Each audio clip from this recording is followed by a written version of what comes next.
Good morning from Halifax. It's finals day here at the EFRA 1/8 scale European Championships. The tensions are high, the cars are ready, and by the end of the day we'll have a new European champion.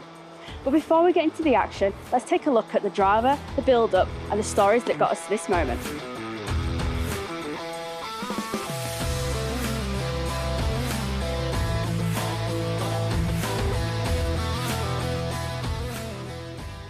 This year, the European Championships were held down in Halifax in West Yorkshire, England, home to this track and a rich industrial heritage of wool trading, marked by the Peace Hall, which today is home to a variety of shops, festivals and live music events. But this week, Halifax track will be home to some incredible racers from across Europe, all competing for the European title. You've got to make an atmosphere, you've got to have fun. That's what it's all about, making new friends, meeting people and having a laugh.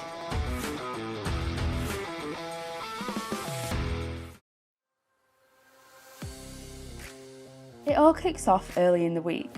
You'll see motorhomes rolling in, cars packed to the roof with gear and everyone rushing to claim their spot in the pits. It's a bit like Glastonbury, but trading the fabulous outfits and music for fabulous body shells and the buzz of an engine. By the end of the day, the paddock turns into its own little village. Awnings up, toolboxes out and neighbours already popping round for a broom. Before we get anywhere near racing competitions, we've got practice. The first 2 days are all about getting dialed in. Drivers head out in organised heats, not racing each other just yet, but taking it in turns to learn the track. Every track is unique, full of bumps and turns that can catch you out if you're not careful. Practice is where you figure out how to link the whole lap together, find your rhythm and tune the car to the conditions. Tyres, engine, suspension, everything gets tested. And it matters because what you'll learn in these runs could be the difference between you making the final or packing up early.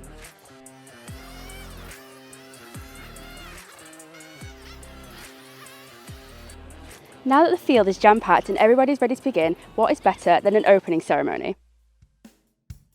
The ceremony is more than just tradition, it's a spectacle. Drivers, teams and fans from across Europe gather to mark the start of the championship. There's music, there's cheering and a little friendly rivalry as each nation shows off their colours. It's the perfect mix of fun and anticipation. Everyone knows the racing starts tomorrow, but tonight is about pride and soaking up the atmosphere. And with the opening ceremony wrapped up, time to trade the speeches for speed. Qualifying starts now, and trust me, the heat has risen.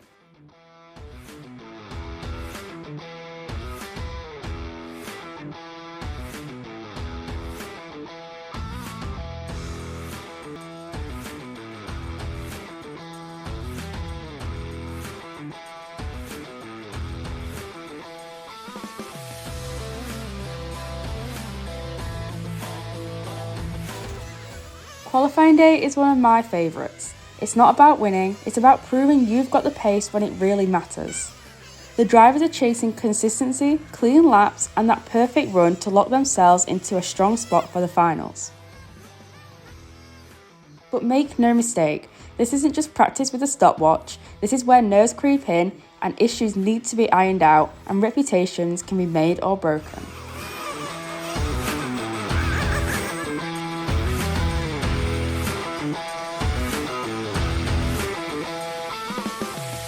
In qualifying, we saw Simon Kurzberg, Dario Balestri, Carmine Raiola and Andrea Cutazzani come top 4, sending them straight to the A final, with Alex Thurston just over 1/10 of a second away from going straight through.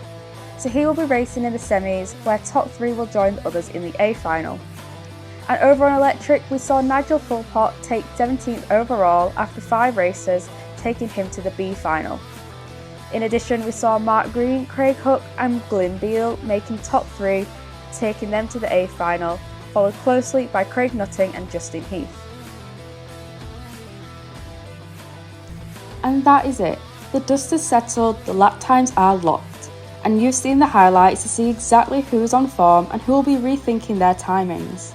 Some drivers found that perfect rhythm, others will be losing sleep tonight thinking about what could have been. But that's the beauty of qualifying. It doesn't hand out trophies, it sets the stage. And now you're all caught up and this is it. Every move, every lap, every pit stop is now make or break. The drivers are locked in and the championship is about to begin. Welcome to the finals day.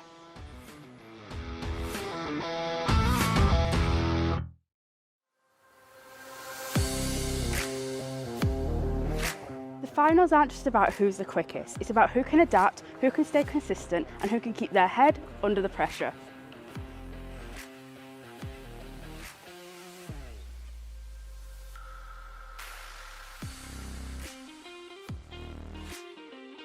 In the A final, from our Brits, we saw Alex Thurston starting 8th and after a fantastic run finished 6th, which is such an incredible accomplishment.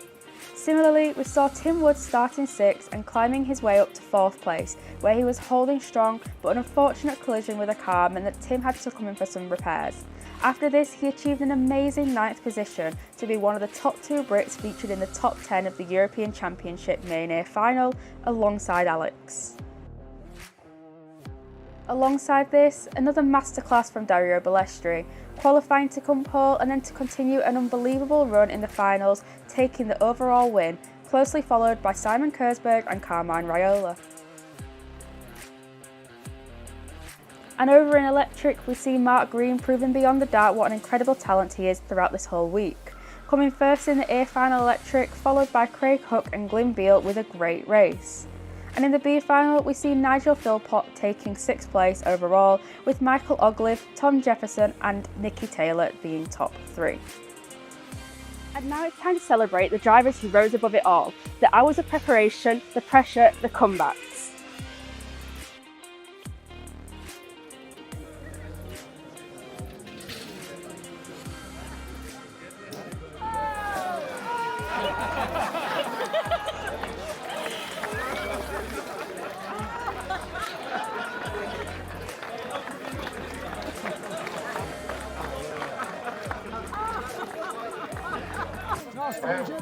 Thank you to the organising team and EFRA for allowing us to run this event. Thank you very much. Thank you for work. Somewhere, first,